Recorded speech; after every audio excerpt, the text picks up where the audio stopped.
forms of violence can be just as damaging. Some examples of this include isolating a partner from their community, controlling where a partner can or cannot go, controlling a partner's access to resources, or who a partner can communicate with. Domestic violence can also look like using systems such as child welfare, for example, to control a partner. Wow. And all of these examples of domestic violence can cause long-lasting emotional scars. It can impact our mental health and create an environment of fear and control. And with that, I'll pass it to Juan Carlos. Yes, and again, thank you for the questions. Please feel free to ask us at any time.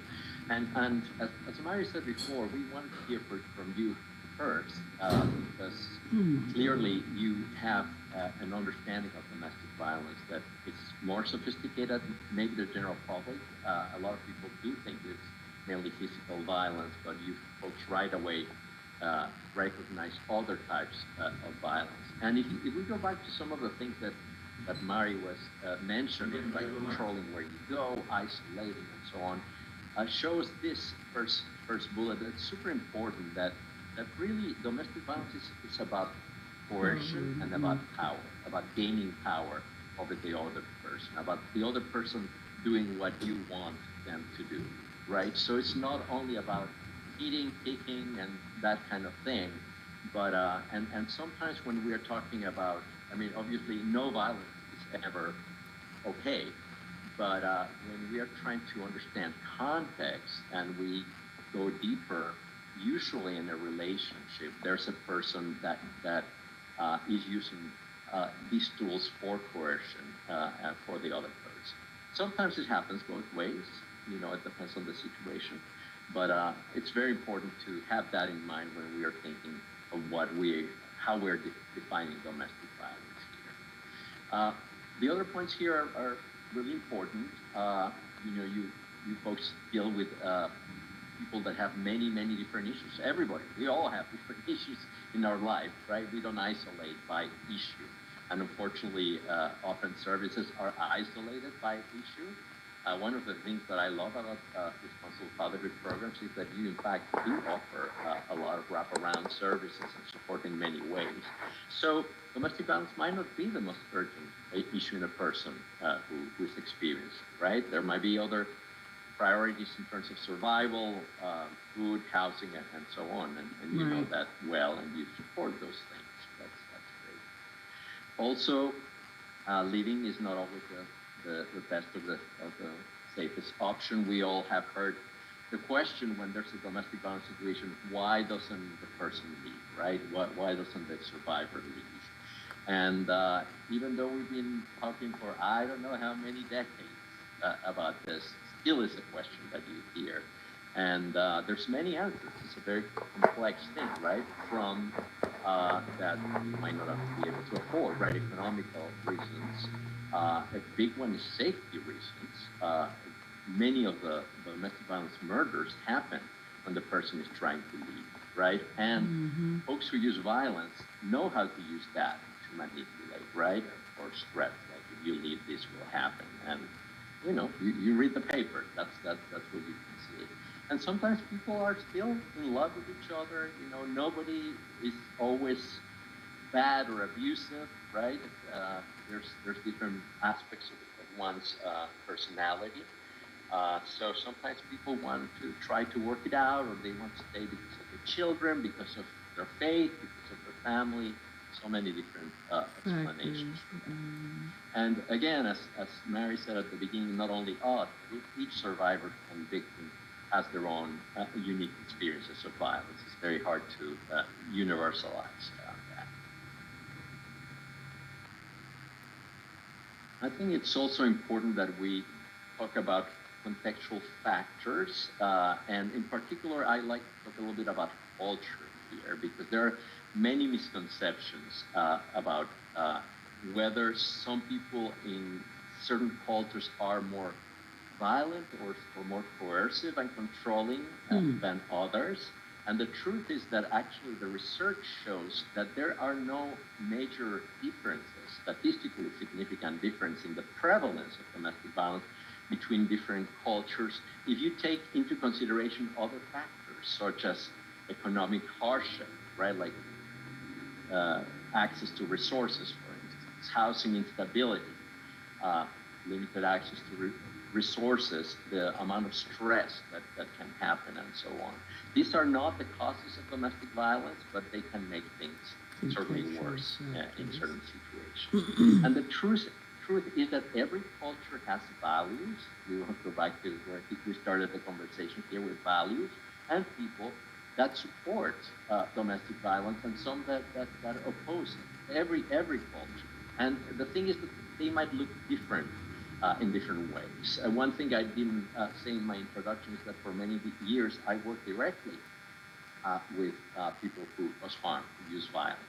And by the way, I should say just briefly, because you might be wondering about language, that I don't use the old language of batterer and offender, and because I think those are stigmatizing, but of course you can use whatever language you want to use. But of course we don't excuse the behavior either. And what I saw is that in certain cultures, I'm Latino myself, I grew up in Mexico, and often people would talk about respect as being an important value in the culture. So, that is a value that opposes violence, right? I mean, it could be one that endorses if you use it as like, hey, you're disrespecting me and that's why I'm being violent. So it depends on how it's used, right? But it might be respect, it might be justice, it could be different things. And the important thing is to always understand where people are coming from. That's why understanding people's values is so important when we're doing this work. I will pause here for a second, see if there are any questions so far, or any comment, or as Mary said, any disagreements are welcome too. We're good? Okay. Sorry for the back and forth here, but I do like to use sometimes. Okay, so I will go back. I should have stayed there. Another idea generation here, and this is where that expertise that Mari mentioned before, we want to hear about, because you are the expert. I have never worked in the responsible traveling program. I know to a certain degree what you do, but I'd like to hear from you. Why is it important to address domestic violence in your programs?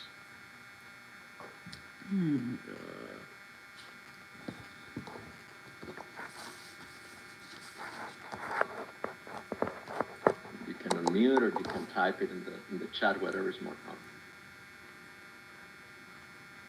I think it's important because we're promoting healthy families. And so in order to have that, I think that domestic violence, if it is happening in the home, that it should be addressed.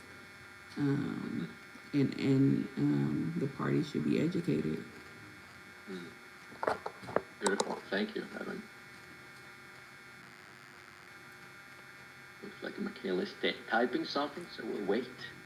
What about you, Shay? You want to add something, or maybe you're typing too? Oh, there we go. To understand some of the dynamics of some of the participants' homes. Excellent. Thank you, Shay.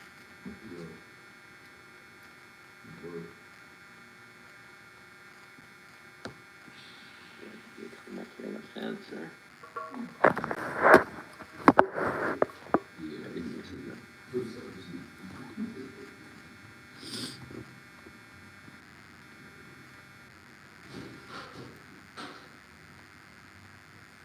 I was gonna type something, but then I take it.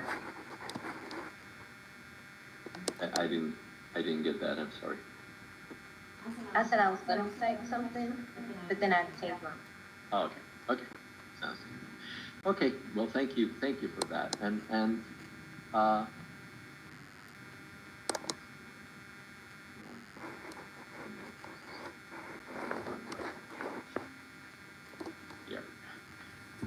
So actually, we did learn from the paid study that I mentioned before that we did with Sydney and Child Trends, because we went to programs and we asked facilitators about this and their partners too.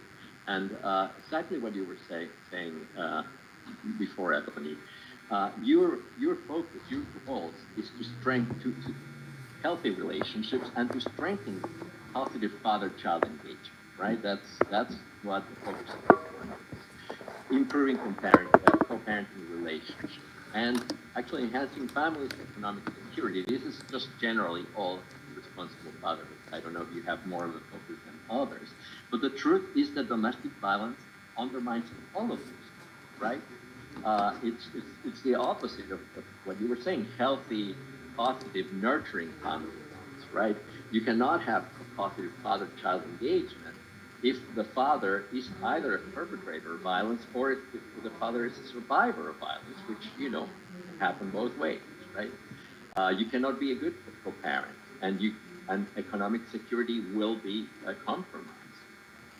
And the other thing that came out from the case study and from other work that we have done is that actually you are in a unique position to motivate those fathers, the ones that we understand not all fathers in your program are in either victims or use domestic violence, but for the ones that do use domestic violence, to help them understand the impact of violence on their children can be a powerful motivator for changing their abusive behavior. And maybe this is something that you have seen yourselves, because this is something that we heard from facilitators before. Pass it back to Mary. Thank you, Juan Carlos. Yeah, all right. So let's take a moment to talk about the consequences of domestic violence. I know many of you are familiar with some of the impacts on adult survivors, but we'll dive a little deeper. So experiencing domestic violence can have severe and lasting consequences that again go further beyond the physical harm. There's also psychological trauma. That's another consequence. Survivors might struggle with anxiety or depression, PTSD, or other mental health challenges. Domestic violence can also lead to unwanted pregnancies, substance abuse, sometimes as a coping mechanism, and isolation from their communities and support networks. As Juan Carlos mentioned, economic hardship is also a big concern. Survivors can face financial instability due to controlling behaviors or direct harm to their ability to work or support themselves. And these consequences aren't just short term, they can affect survivors for years and even a lifetime. So as we think about these impacts, it's important to remember that each survivor's experiences is unique. Again, and the consequences can differ depending on book situation. Next slide, please. Thank you, Juan Carlos. So a bit more about consequences of domestic violence. I know we tend to focus on adult survivors, but it's important to remember that children exposed to violence are also deeply impacted. And while we know they're just as harmful for children, or they're a little less understood. So children who witness domestic violence or sense chronic tension and fear in the home can experience a big range of negative impacts and consequences. They might be exposed to fighting, which can make them feel helpless, or be placed in a situation where they're trying to intervene to protect a parent. And in some especially heartbreaking situations, children may be forced to participate in the abuse. So the emotional, psychological, and physical impacts on children exposed to domestic violence are really significant. And just for example, we know that children who grow up in these environments can struggle in school and experience higher levels of anxiety and depression. And these are all things that can have lasting impacts on development and also in future relationships. Next slide, please. Thank you. So I know that that's all really heavy. So now I want to introduce our protective factors, which give us a better understanding of consequences of domestic violence. It's really important to remember the impact on children varies. As we discussed, children exposed to domestic violence, they face big challenges, but also we know that children can do well despite these barriers, and that children often thrive as a result of protective factors. So let's dive into these a bit. So we have listed these protective factors that can make a big difference in the child's ability to cope and recover from domestic violence.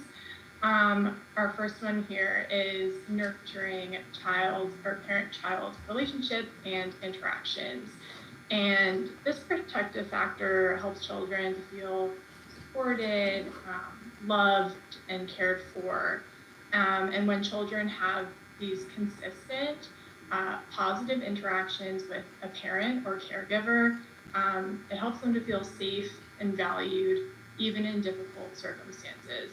And I know that may sound kind of like, well, yeah, of course, but we really value that. It goes a really long way. So second, we have safer and more stable conditions. And this can include stability in housing, access to basic needs, and then just a general overall sense of security. And all of these things can reduce the negative impacts of domestic violence exposure. So then we have social, cultural, and spiritual connections, which is calling back to your question, Ebony, and this one is really powerful. So examples of this protective factor in action are building adult and child survivor connections with caring and dependable family members, friends, also neighbors, and people in faith communities, or other organizations, just folks that can help to strengthen a healthy support network. And so really recognizing that, these faith communities, all these support networks can do a lot to help with exposure to violence. And then we also have resilience and a growth mindset. So being resilient and having a growth mindset can strengthen survivors and their children's optimism and self-compassion. And through this, it also strengthens a belief in their own ability to achieve what they want for themselves and for their loved ones. And that plays a really big role in helping them to heal from the effects, of domestic violence. All right, and lastly, we have social and emotional abilities. And this helps adult and child survivors to keep going, essentially when things are challenging, by seeking help when they need it and making responsible decisions. And all of this helps them to achieve their goals. And I think these protective factors are great reminders that children exposed to domestic violence can be incredibly resilient, and that with the support they need, they can thrive. And that's really where we see responsible fatherhood programs is crucial in promoting healthy development for children, and well-being for fathers and their families. I'm sure that many of these protective factors we're talking about align with your work, and that's great. Responsible fatherhood programs can play a really big role in strengthening these, which means that you're also strengthening the conditions and characteristics even of individuals, their relationships, communities, and therefore society at large. And I will pass back over to Carlos. Thank you, Mary. I'll pause for a second and see if there are any questions around this or anything that you would like to add.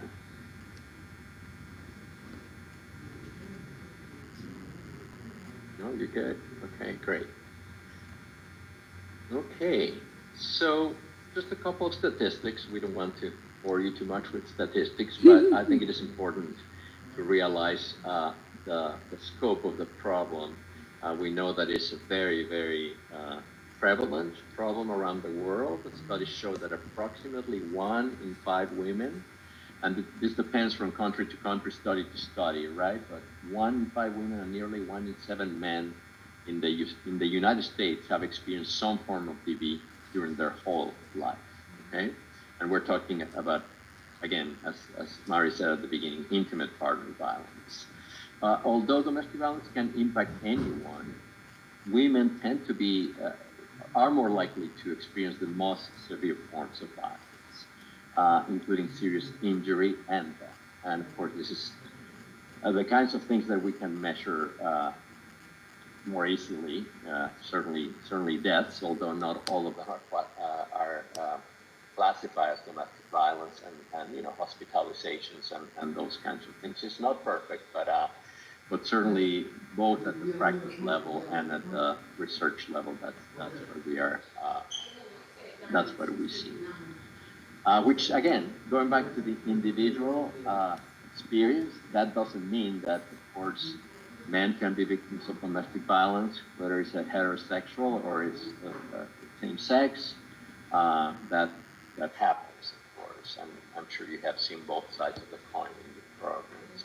And there's a high rate among young people and those from under-resourced communities. And going back to that question of culture, that some of the reasons for that are not necessarily cultural, but like lack of resources, making it more difficult for people to get help, certainly calling the police or getting involved with systems, but even just the economic hardship that Mari was talking about. In terms of how it shows up, again, this is something that you can tell me, and probably you can tell me if we're missing anything here.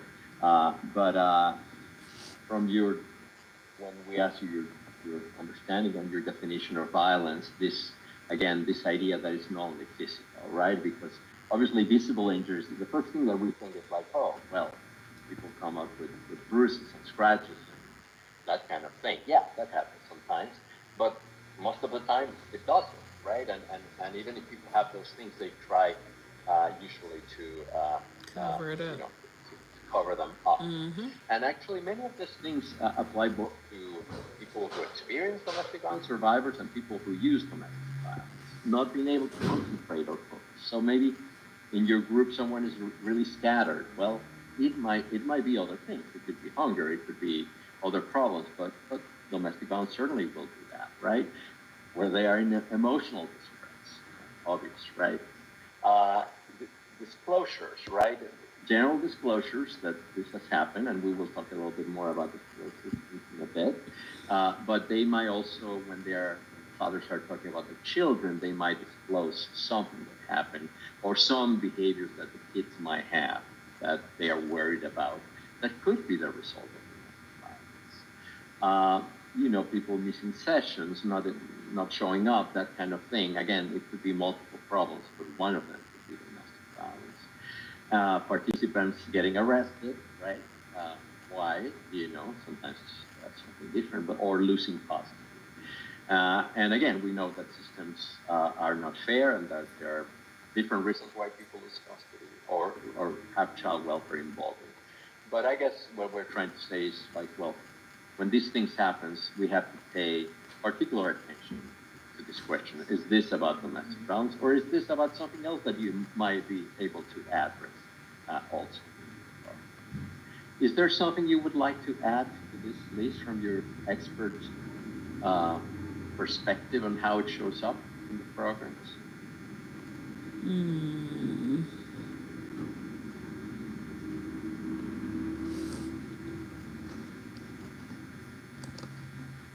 Does this ring a bell? Like, is this a list that makes sense to you?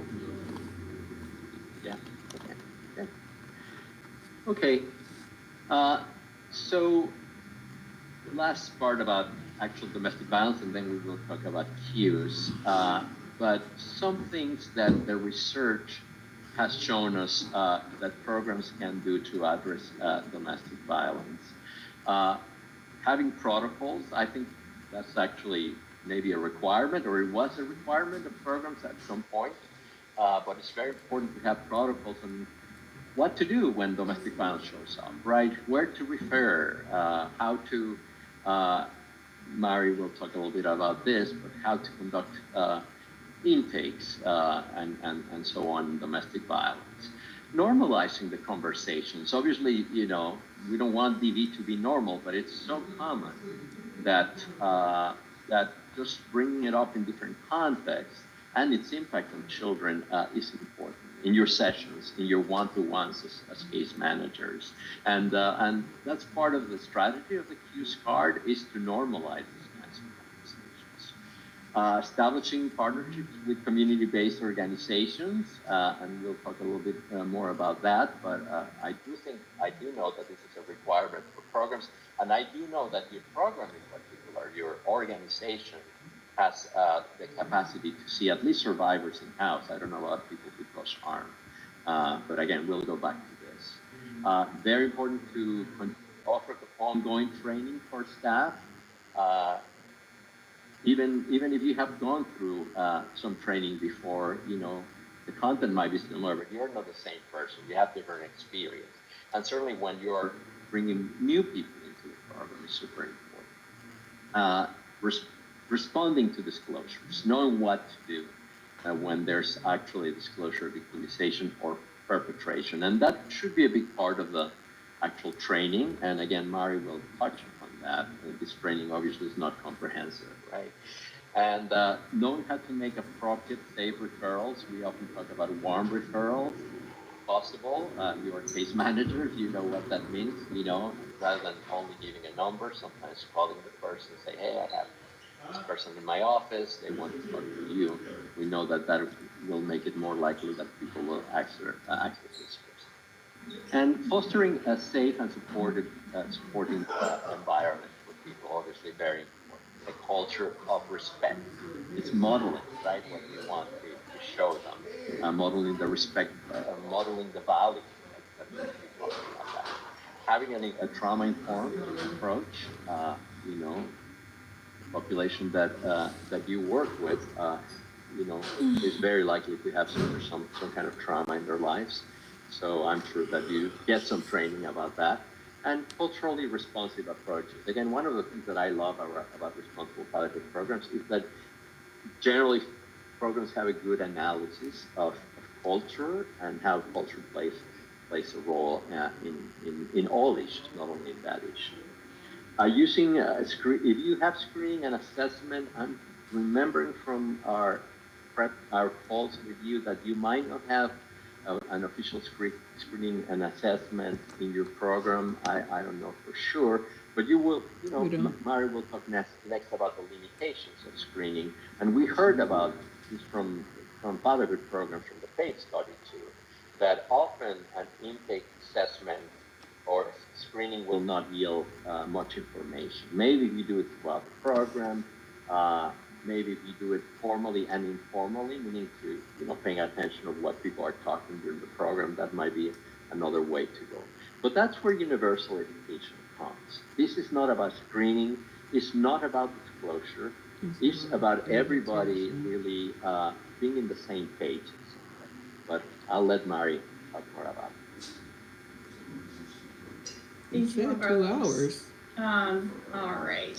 Let's get into the traditional DV assessment. It's over at 1. So you all play a huge role in recognizing and addressing domestic violence with our communities. And I want to quickly dive a little deeper into the prevalence of domestic violence. For example, 1 in 4 women and 1 in 7 men aged 18 and older in the US have been victims of severe physical violence by an intimate partner in their lifetime. And I'm just calling that back. I know Juan Carlos went over that, just because it's a lot. And I'm sharing this because it's important to know domestic violence is not just an issue that affects women, it affects a lot of men as well. I punched a nigga And while before. domestic violence assessments and screenings I said I can be punched a nigga useful, before. they have a number of limitations. So we've heard from responsible fatherhood programs that there are almost no disclosures, which sounds good, but we actually know that low disclosure rates often happen because of shame, concerns around child welfare involvement, judgment, confidentiality limits, and also the stigma around men experiencing violence from a woman. Next slide, please. You clock out at 12:05. Thank you. Oh, one back. Can you go back one slide? Thank you so much. That's perfect. Oh no. There's a little bit of a delay. Yeah, that is all Can good. you see the evidence behind it? Yeah. Okay. Yeah, that's perfect. Thank you, Juan Carlos. No worries. It's the tech world. All right. So these limitations that we're discussing around the traditional domestic violence assessments is why we encourage providing information and resources up front using our lovely CUES cards. And CUES was originally created and tested within the healthcare setting, but it can be adapted for responsible fatherhood programs. And it focuses on the needs of survivors, focusing on the fact that survivors have to be in control of their decisions around disclosure and sharing their story. And they need to be assured that their story will remain confidential and that staff are not only knowledgeable, but compassionate, understanding, non-judgmental. And what the research showed and what CUES is based on is universal education. So not approaching everyone, we do want to approach everyone with information and resources about domestic violence.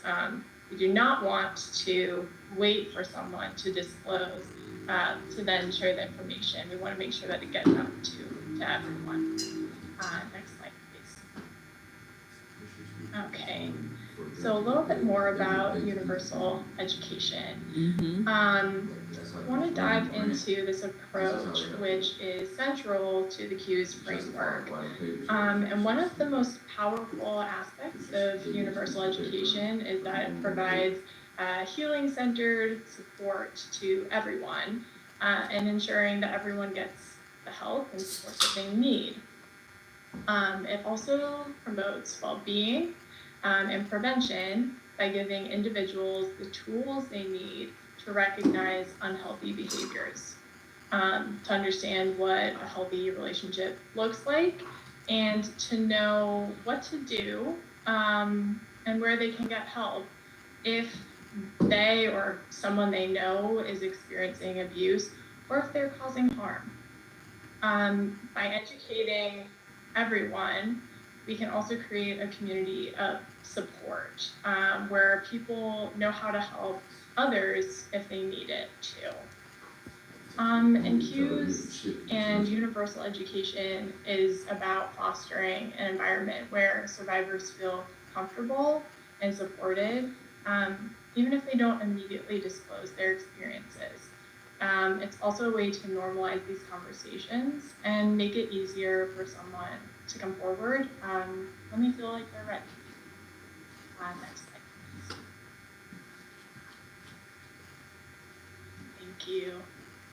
All right, so CUES. CUES stands for confidentiality, universal education, and empowerment, and support. And again, the CUES approach is an evidence-based framework, and it can easily be integrated into the work that you're already doing, which is why we love it so much. It doesn't take a lot of time, You don't have to do a major overhaul to your current ways of working.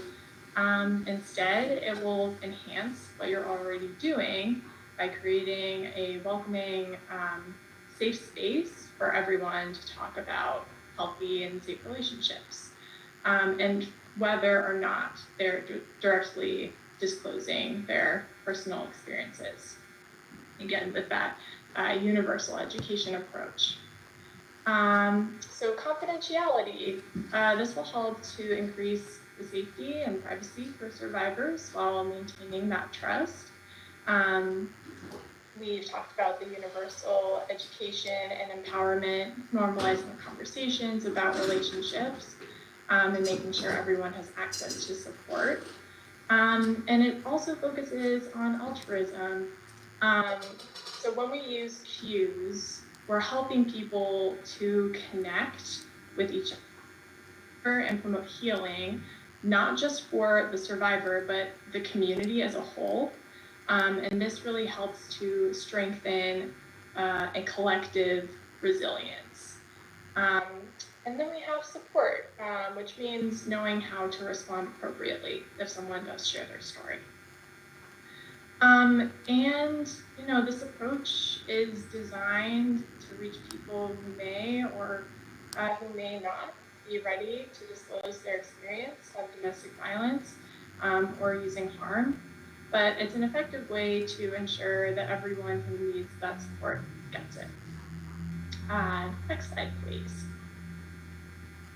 Okay, so let's dive a little more into confidentiality, which is the first step of cues. So first and foremost, we always want to discuss confidentiality and your limits to confidentiality before starting any conversation around safe and healthy relationships or doing a DV assessment. And to do this, it's really important that you understand your reporting requirements for domestic violence or for child abuse. So in many cases, you may be a mandated reporter, and that means you have a legal obligation to report certain information. I'm sure you know this, you are one. But reporting can have harmful impacts on families. So we really want to be sure that we all thoroughly understand what constitutes an appropriate child protection referral, and under what circumstances you need to make a report. And this, of course, varies by location and organization, and it can change. So once you have an understanding of reporting requirements, you can be transparent and clear with participants from the beginning about what can and can't be kept private. And this is a great way to set clear expectations, and it makes sure that participants know how their information will be handled. I also want to emphasize the importance of explaining your limits on confidentiality in ways that participants can understand, right? So this means communicating in simple, clear terms that are tailored to the participant you're talking to. So in that participant's language, for their age or developmental level. And that might include making sure that you have access to professional interpreters so that you can do that correctly.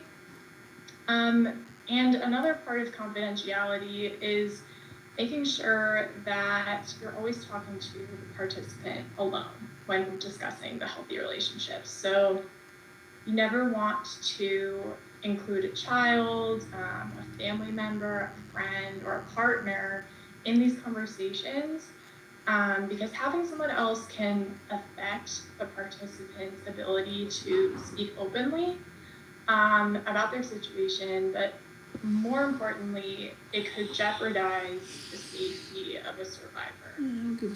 So always want to talk to participants alone.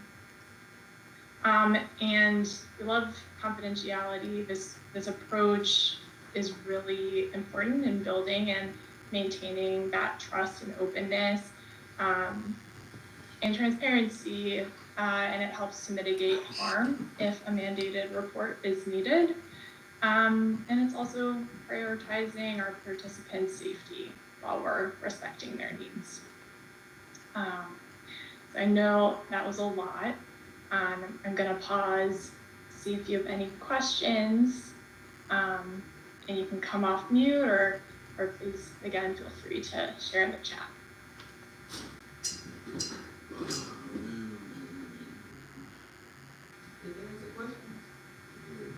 Like no questions. Next slide. What's the question? Was there more questions? Oh. Okay. All right, so here we have a confidentiality statement example that you can use before having a conversation about healthy relationships and domestic violence with your participants.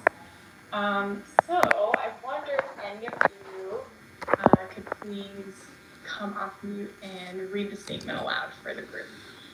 All right. Before we get started, I want to let you know that I won't share anything we talk about today outside of my team unless you tell me you are going to hurt yourself or someone else. Do you have any questions about that? I don't want you to feel like you can't talk to me, but I do need to tell you that not everything is 100% confidential because I want to make sure you and others are safe and that you get the help you need. Thank you, Ebony. Thank you so much. Yeah, this is a great example because it prioritizes that participant safety while also being transparent and respectful of their needs. And I especially love this one because it makes space for the participant to ask questions. And it's pretty short too.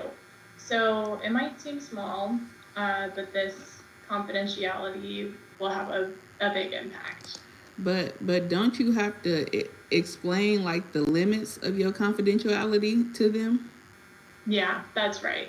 I think this is a good way to start the conversation, but again, really wanting to explain it in a way that they can understand. So one way to do this might be to talk as a team about what this really means and how it might differ per participant.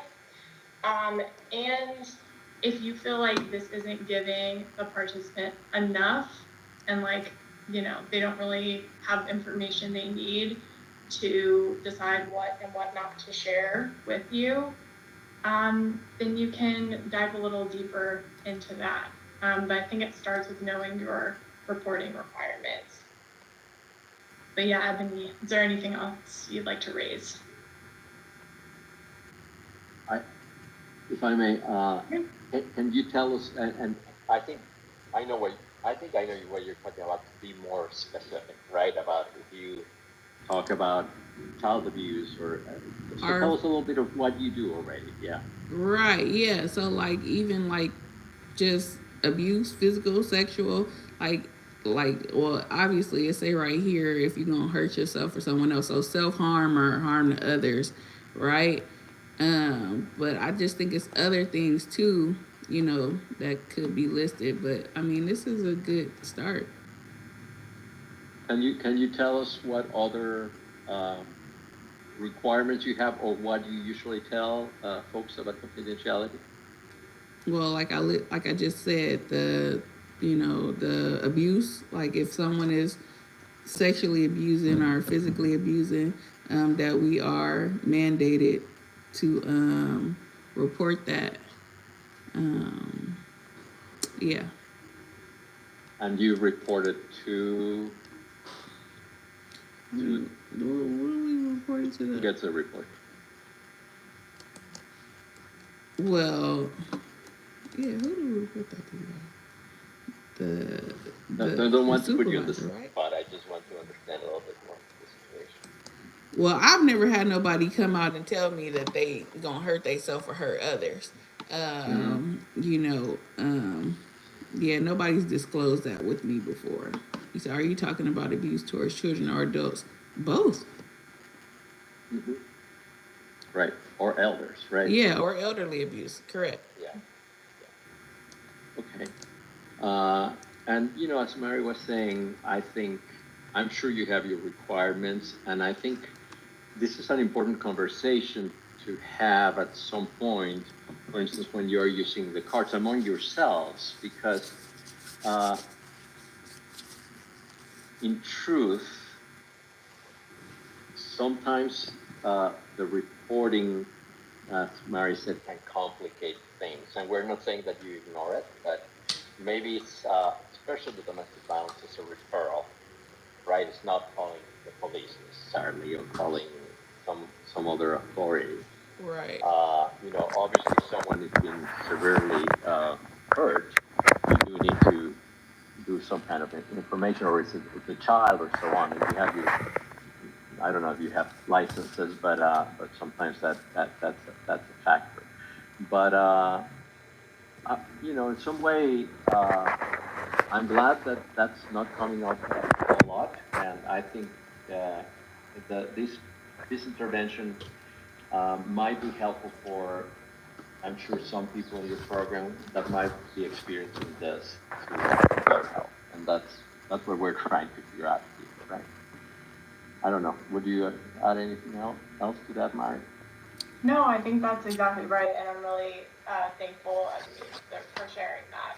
I mean, this is, yeah, it's an example, but tailor it how you need to for your program, for the people you're working with, because again, you all know best. And yeah, like you were saying, Juan Carlos, it's really about, getting them the information they need. So, yeah, that's all great. Thank you both. All right, next slide. Okay, so now getting into the information. So after you establish, the confidentiality in a way that feels right to you in your program, based on the participant that you're working with, considering their individuality, intersectionality, all those things, then you can move on to the UE, which is the Universal Education and Empowerment. And again, this ensures that all participants are getting information about healthy relationships, how they impact our health and well-being, and most importantly, where to get the support for themselves or a friend or someone else in their community. And you do this with the help of our cards. So offering safety cards to all patients or all of your participants ensures that everyone gets access to the information that they need about relationships and where to get that support. And not just to those who disclose experiences of violence. And by sharing the cards, you're normalizing a conversation about healthy relationships. And you can do this by saying, cards are something you provide to all participants because DV is so common. And when you're sharing the cards, you can share briefly about the resources and what makes sure they get the help they need. You can just go through it and explain a bit about what's inside. And also make sure to share at least two. Two or more is what we say when sharing the cards. Because when you're giving at least two cards to participants, you're empowering folks to share with friends or family. And this gives participants the power to promote healing for themselves and others in the community. That's where that altruism comes in, right? So this gives you the opportunity to also assess for experiences of abuse. You could do that by asking something like, when you're looking at the card, is any of this a part of your story? And by sharing the cards and this information, that's a part of the trust building, right? And developing a relationship with participants. We aren't just handing out resources and hoping that people will use them. It's really about building that connection. And a big part of universal education and empowerment is developing a relationship where survivors or people who use harm feel heard and understood and are supported. So a big part of this is knowing, when people trust you, they're much more likely to reach out for help when they need it. Next slide, please. All right. So here we have a script example that you can use when implementing that universal education and empowerment. And I wonder if we could have another volunteer read this aloud. I'm gonna put my mute on. Go ahead. Okay, I'll read it. Because this is so common, we give 2 of these cards to all participants in case they are ever struggling in a relationship or if they know someone who is struggling. It talks about relationships, abuse, and its impact. On the back of the card, there are resources people can call or text anonymously. You can always talk to me as well. Thank you, Michaela. Yeah, so this script is great. It's normalizing the conversation and is communicating to folks that you're there to listen and to support them if and when survivors or people who use harm are ready. Next slide, please. Thank you. Support. Okay. So the goal of cues is not disclosure, but sometimes disclosures do happen.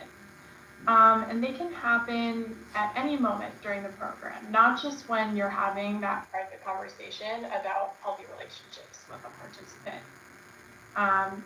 Every individual's journey to disclosure is unique, and forcing disclosures can be super counterproductive. It can be harmful, and that's not our role here.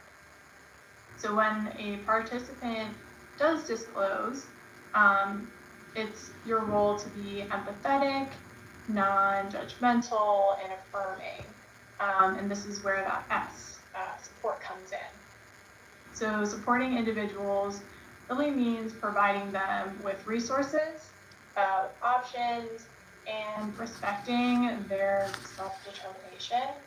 And we also want to remind you that your program has protocols in place to handle disclosures, and understanding them can help you to best support survivors and people who use harm.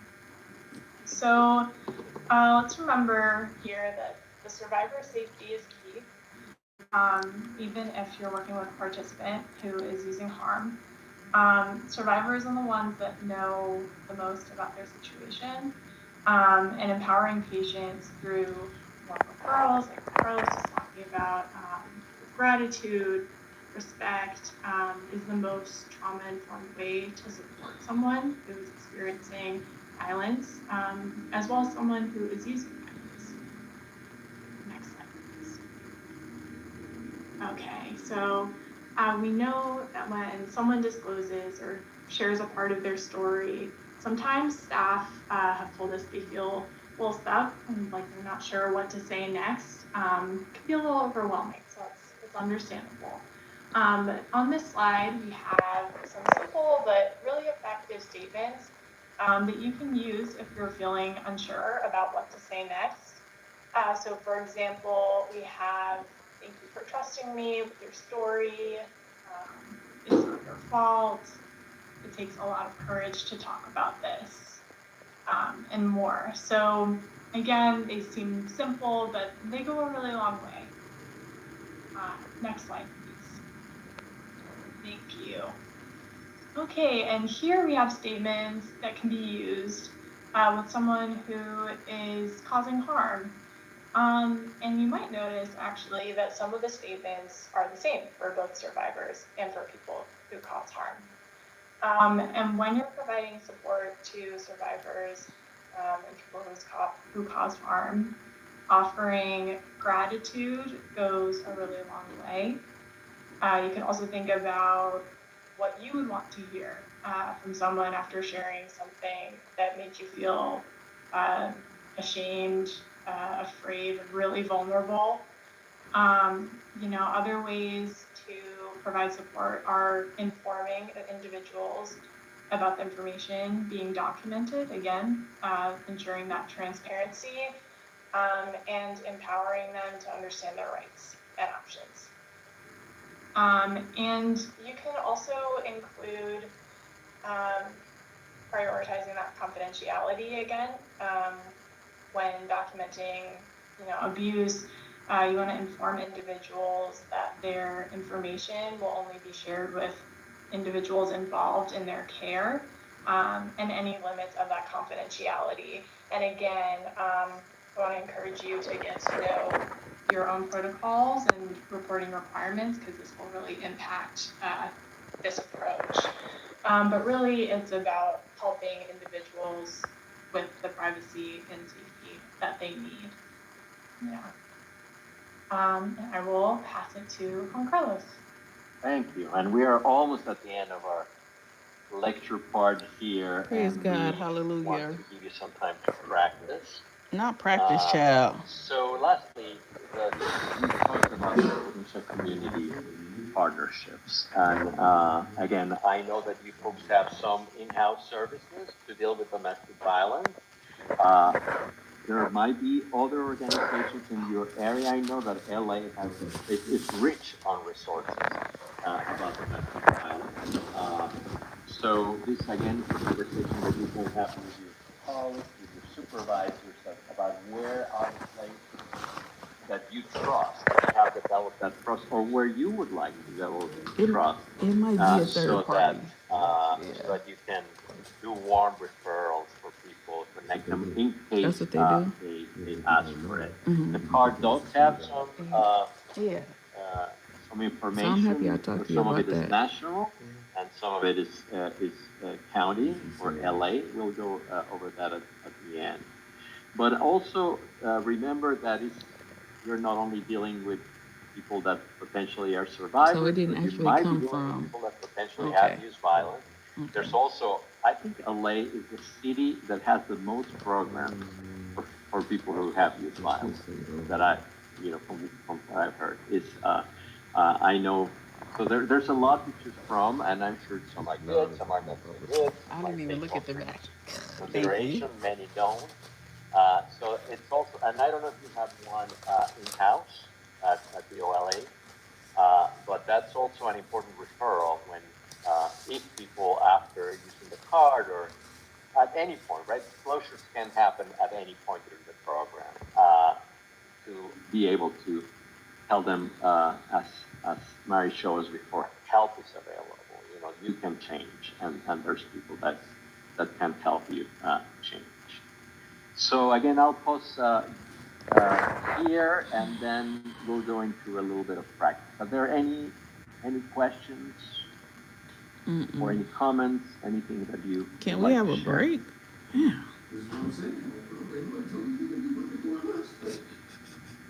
And I see your question, and Lana, thank you. What was her question? Maybe that was before about the reporting, right? I'm about to ask for a break. I think the answer was. You want a break? Both.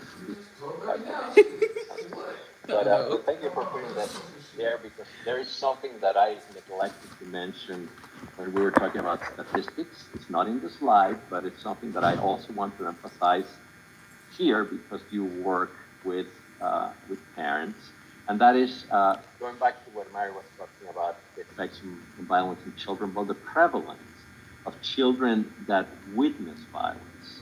Not necessarily, I mean, there's of course children that experience child abuse, but children that witness violence in their home, the prevalence is enormous. We don't even know how big it is. There was one major study that showed years ago that about 15.5 million children in the U.S. are exposed to violence in the U.S. And that study only included two-parent families, heterosexual families. So it's a partial part of that picture. So, yeah, sorry I neglected to mention that before. Well, so this is what we would like to do next. So if you have your cards and you have your the handout that's called practitioner scripts that also has the panels from the cards. So maybe I'll show you a little bit. We have talked about why we're doing this, but a little bit more about how we imagine that you can do this. And I actually going to get rid of my background so that you can see the card, which is my home too. So the cards are designed to be like a business card. Maybe you have heard that one of the reasons for handing cards in cases of Why domestic didn't it violence give is the that real people can card? hide them if they don't want their abusive partner to see them, right? And we hear These are people the putting them cards, but they in made their shoes copies or of in it. other places, right? So that's the reason why it's this size. Now, having said that, there's not a whole lot that you can put in a business card size.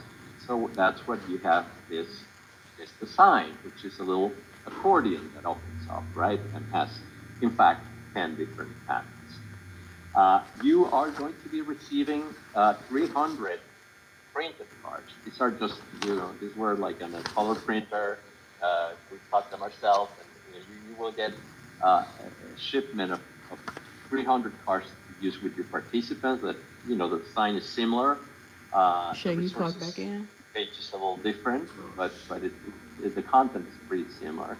So again, as Mari was saying, the idea is that when you are meeting one-to-one For with real? your participant, that Why as you don't part have of no that alarm? conversation said, oh, by the way, I have these cards, this, whatever the script is, we know that domestic violence is something very common, but people don't talk a lot about it.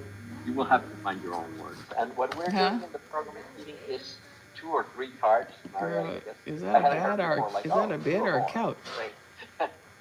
So at least you'll have 3 per person if we get to 100 people. That's a small and, room. and, and just, it's a little bit like the idea of like, oh, when someone asks you a question, I have a friend in this situation, right? And it's really about themselves. So it's giving that opportunity to people. And basically what we invite you to do is to take a few minutes out of the time that you're with those participants to go over the card with them. Not just give them the card, but just, show them whatever you think is particularly relevant. You don't need to go through every single panel, but you said, like, did you know that 1 in 4 people in the United States grew up, 1 in 4 children grew up in domestic violence? What do you think about that? It's kind of like opening that conversation again, not necessarily to invite them to disclose, but just to show them this is something very common, and that in fact, having grown up in an abusive household it makes you more likely to use violence, and in some cases to be a survivor of violence. So those kinds of, I know these are kind of deep conversations, and it'd be interesting to see where they go. But the idea is again to just these are very digestible bullet points, and then it has the resources at the end. And again, some people, it'd be interesting to see what you were saying, Ebony, that nobody has disclosed in the past. It'd be interesting to see if someone discloses or not, or someone just takes this for now, or takes it, and in fact, they give it to a friend, or they will use it in the future, right? So that is the idea. Maybe they're not ready to use it right now. Maybe it's not for themselves, but that's the idea for this real part. It's a simple intervention, but it has been evaluated in healthcare settings, so like doctors and nurse practitioners, nurses giving it to patients, or even in home visitation, and they have proved effective in what we're trying to do here. That's why we're so excited about trying them out in the context of responsible fatherhood. They have never been evaluated, or I don't think even used in the context of responsible fatherhood. In fact, we developed a card especially for responsible fatherhood programs because there was not such a thing before. So what I would like to do, let's see, would maybe take, are you folks all in the same physical space? Are you all together? Okay, because this is great, because in a training, usually we would put you into smaller groups and you would have to do this online. So what we invite you is, like, for the 3 of us, take the next 15 minutes or so, take the handout with the scripts and that has the same panels in the order that the panels should be read, and a suggested script. This is just a suggestion, like the ones that Mary shared and you folks read. It's not, not everybody will use this. It's not about reading the script. It's about finding your own words and how to introduce. So what we would like you is to go through the card, go through the sample script, and maybe as a group, come up with something. Oh, well, I would say this. I mean, I don't like this at all. I would say this very different. I would say something else. And you see that there's a space there to add how you would say it yourselves. Okay? And finally, that it will be in your own language. It will be your own way to say this. So, are the instructions clear?